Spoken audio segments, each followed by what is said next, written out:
तर त्यांना मी कसं सांगू की मी कोपरा पकडून नाही बसत, आजच्या पूर्ण दिवसात जे काही झालं ना त्याचं कॅल्क्युलेशन करत असते किंवा उद्या काय घडू शकतं याचा विचार करत असते.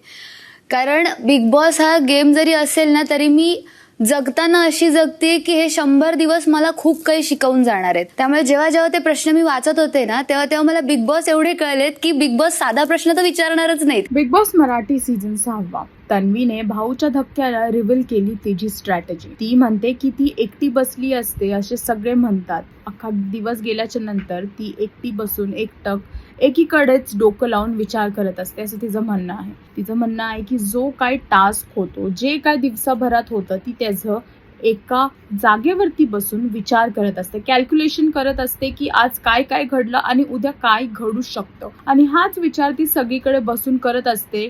जो पण टास्क, जो पण दिवस निघून जातो त्याच्या संध्याकाळी, त्याच्या शेवटी ती बसून हा विचार करते. आणि तिच्यासाठी बिग बॉस सर्व काही आहे असं तिने म्हणलं आहे. आणि हेच ऐकून रितेश भाऊंना पण खूप छान वाटलं आणि प्रेक्षकांना पण खूप छान वाटलं आहे की तिची बिग बॉस प्रती काय भावना आहे ती तिने एक्सप्रेस करून दाखवली आहे. आता बघायचं आहे की फिनाले खूप जवळच आहे, एकाच आठवड्यावरती बाकी आहे. तर ह्या लोकांचा गेम अजून किती अप होईल हे पाहण्यासाठी तुम्हाला बिग बॉस मराठी पाहावा लागेल. आणि अजून अपडेटसाठी टेलीचक्कर रिजनलला सबस्क्राईब करा.